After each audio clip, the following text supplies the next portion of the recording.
Heyo YouTube, MusicMan1310 here. Today's video is going to be about team chemistry. A brief definition of team chemistry is how players of a team work or don't work with each other.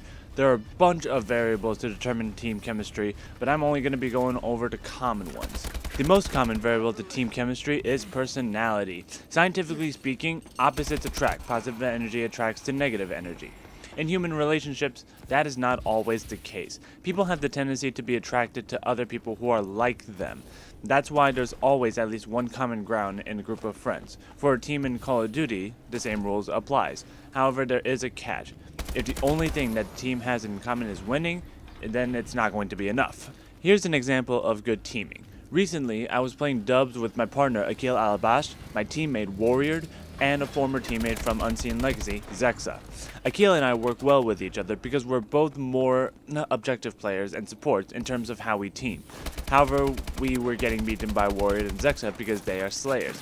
Akil and I both knew that, so for the next game, we decided to give each team one objective player and one Slayer. When I paired with Warrior, something in our personalities connected to keep us on par with how Akil and Zexa team, and the same went with Zexa. If the four of us officially teamed, I believe that we would be a force to be reckoned with, and I would not be the only one.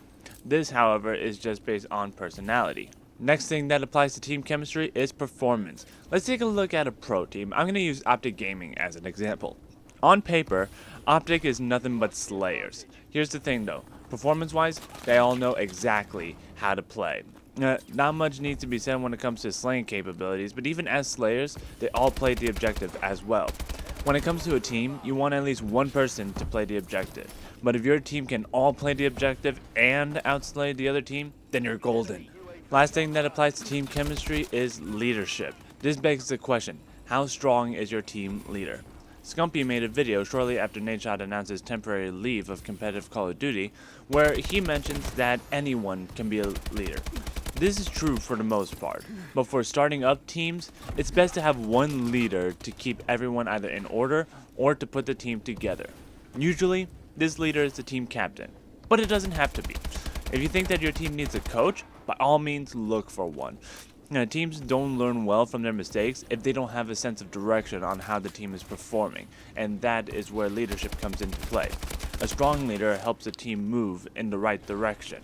That's going to be it for this relatively short video. Leave a like if you enjoyed it, subscribe for more. I do have a Twitter, it's in the description below. Be sure to check out last week's video where I piloted a video idea that I had in mind, and be sure to comment to see if I could continue on with it. And this is the MusicMan1310, signing out. Peace.